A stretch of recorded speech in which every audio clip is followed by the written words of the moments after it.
Hello everyone. This is how you iron on a protest slogan or any other slogan onto an umbrella. I'm going to show you the things that I've done so far and point out a few things not to do. In order to do this, you will need the following bits of kit, as well as your umbrella and your scraps of fabric. You will need some iron-on adhesive. This is really easily available online. I'm using Heat and Bond Ultra Hold. What's great about it is that you don't need to do any stitching at all. This is entirely iron-on. You will also, and what it is, if you notice, it's paper with a backing of glue, of adhesive glue, and I'll show you how to do this. You will need a ruler, the bigger the better. You will need a pencil, some markers, and actually fabric markers are worth it. If you use Sharpies, they tend to bleed on the fabric itself. And you will need a really good pair of sharp scissors. You know the sewing scissors that your mum always gave you a row for if you took them out of the sewing basket and used them on something because she said they blunt? Well, she was absolutely right. Super sharp scissors are going to make your job so much easier. And of course you will need an ironing board. So this is my collection of protest umbrellas. And although you can use every one of the 8 different panels on an umbrella, the bigger the writing, you probably want to leave an empty panel in between each message. If you are doing smaller writing, then you can fill up all of the umbrella. But actually, I think it's a good rule of thumb to have fewer messages that are easier to read. Do not start. If you are leaving a panel in between each one, make sure that this, which is the tag that keeps the umbrella closed, is on an empty blank panel. I made that mistake earlier. You really want to choose contrasting colours. So even a black umbrella works very well if you have got a bright yellow, say, text on it. You can see some things stand out better than others. This pink one was my first umbrella, and I don't think it's as strong because I did the message all the way around the side rather than just in one panel vertically. So in order to read "end the lockdown now," I basically had to be permanently twirling my umbrella, and I also committed the error of having text where that little tag thing is. So the first thing to do is to decide on your message. Brief is better. It is much easier to read, for example, "no masks in school," than it is to read "get your grubby hands off my rights," deeply satisfying though that message was for me to take to London. So pare it down to as few words as possible, and once you've done that, start sketching out those words. Bear in mind that every panel of your umbrella is widest here at the very bottom and narrowest here at the top. So here, for example, grubby just made it in, and it was this width that determined how big I could get the rest of the letters. When you are ironing your message on, you always want to start at the bottom word and iron your way up, rather than start at the top and risk coming to the bottom and finding that you have run out of space. This is the umbrella that I'm going to be using today, and I'm going to show you how to do one panel. The slogan I'm using is "See My Smile!" And I have laid out some bits of scrap fabric that I had available for this purpose, and I'm just looking for contrast. You want the most contrasting possible. I think that actually the solid yellow and possibly the purple and white stripe will give, sorry, the orange and white stripe will give the best contrast, so I will use those two.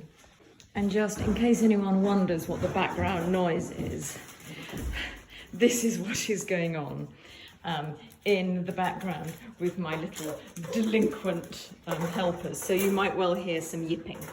First of all, iron out any creases on your scrap fabric.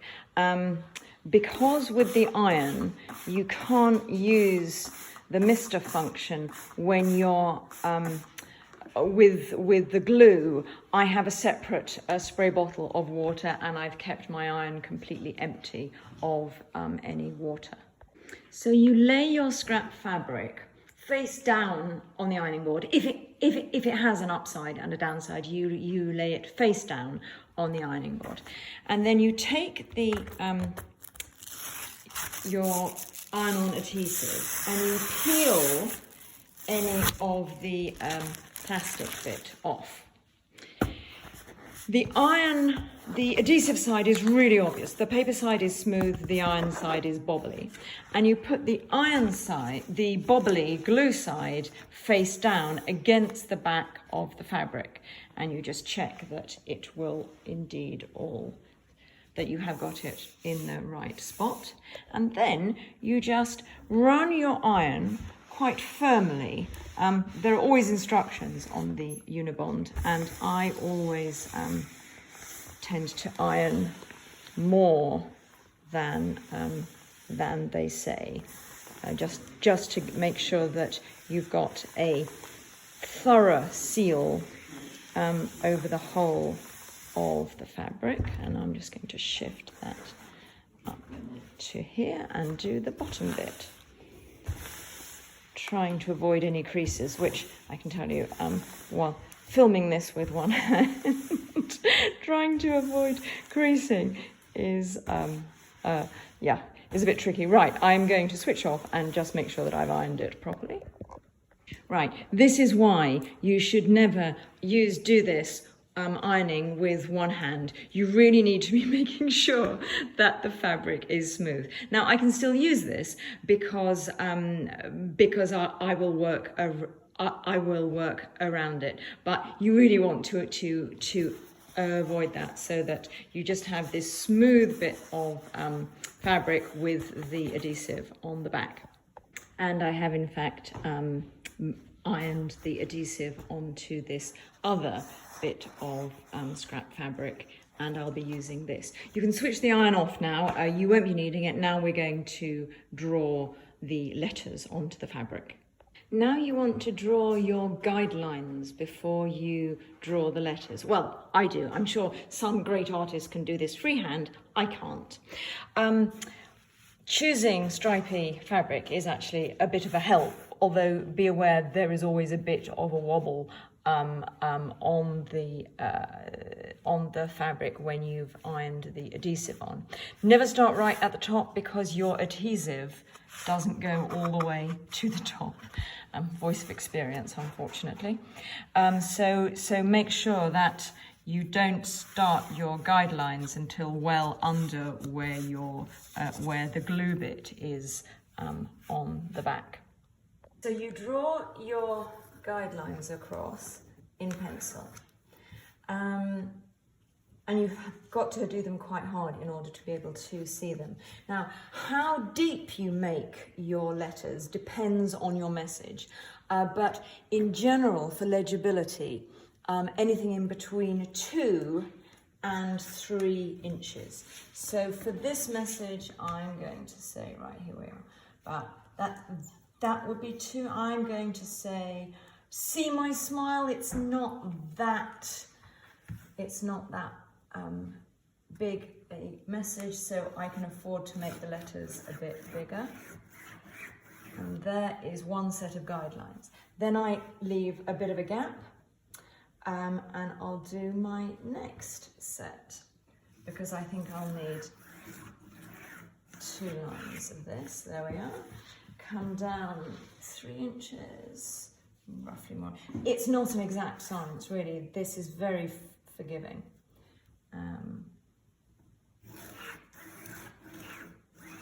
There. And now I have these 2 sets of lines in which I'm going to, in pencil, write freehand my message. So I'm going to start, right, so C, and some people use stencil cutouts. You can, if you practice on paper first, it helps a lot so that you know roughly how, what kind of style you're going to wind up using, and C, S, E, and then a final E.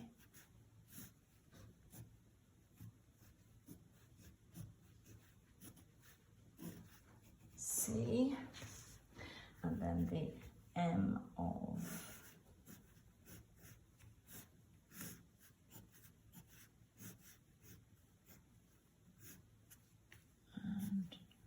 wise decide. Again, practice on paper first in case you aren't sure. But any mistakes that you make in pencil, don't worry, nobody will see them because you're going to go over the outline with a fabric marker anyway.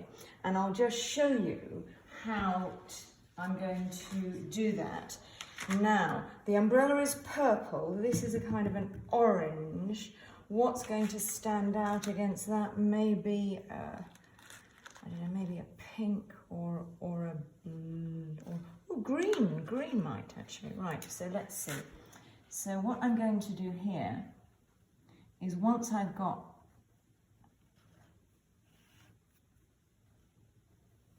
and you see, I'm not following even over exactly, but I'm using the pencil as a guide. There, and I'll do the rest off camera. So here is the full message, see my smile, exclamation mark. And now I am going to cut out the individual letters.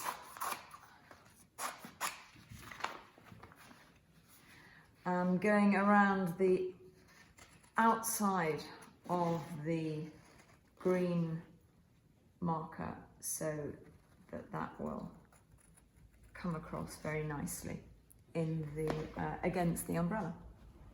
Thanks.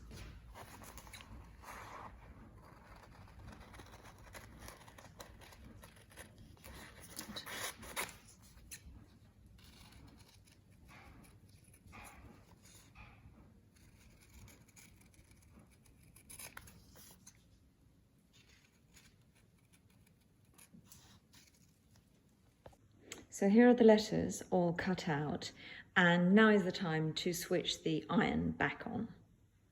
While you're waiting for the iron to heat up, get the umbrella slightly horizontal, and so that you can just play around and just make sure that you know where your letters are going to go and what kind of right. So although smile, the I is the center of the word smile, because we've got the exclamation mark on the end, we'll want to shift it so that actually the placement of it is that the center line is in between the I and the L, and that should something like that. There we are. Smile, maybe even up a little bit. We've got the space.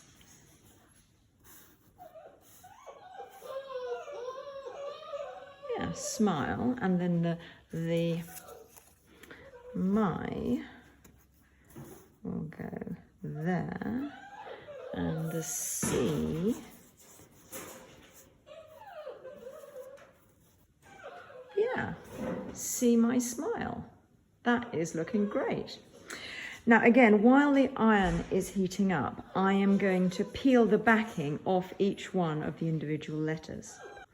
Right, so you flip the letters over and you peel the paper backing off of the letter and throw the paper backing away. If you find that sometimes this is the moment when you find that you haven't actually ironed a solid contact with all of the adhesive, providing that the glue layer is slightly flapping away from the fabric layer, that's absolutely fine. Just take the paper backing off. When you iron the letter back onto the fabric, providing the glue is in position, that doesn't matter at all. Sometimes it can be a little bit fiddly to remove, but you'll see you have these fabric with the glue backing. Right. Then you position those letters onto the actual umbrella, and it can be helpful to have somebody holding the other side of the umbrella so that it stays stable. This is where you check, double check and triple check that you have got the letters in the right order and that you are not ironing a spelling mistake onto your umbrella. Once you are happy with it, grasping the tip of the umbrella for stability, just run the iron over the letters to fix them in place. And I'm going to have to get rid of this. Oh, blast.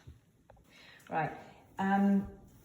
The awkward bit, as you may have seen, is of getting this curved element of the panel of the umbrella against the flat element of the ironing board.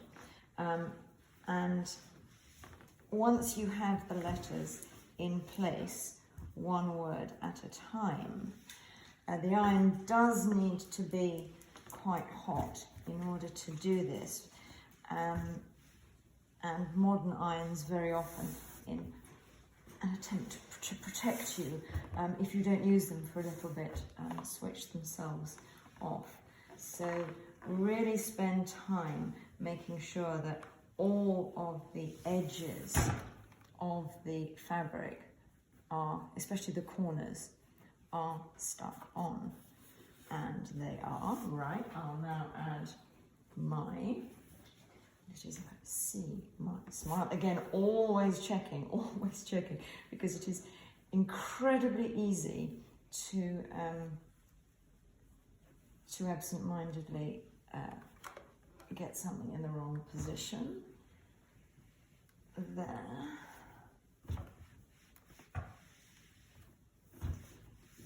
And then the last word, again, the further up the panel you go, the harder it is to iron on, as the struts of the umbrella tend to start getting in the way.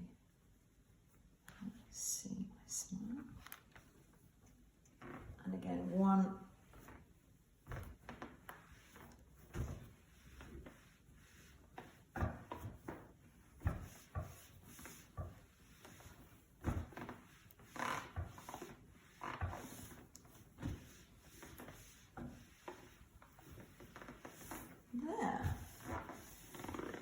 And there we have it.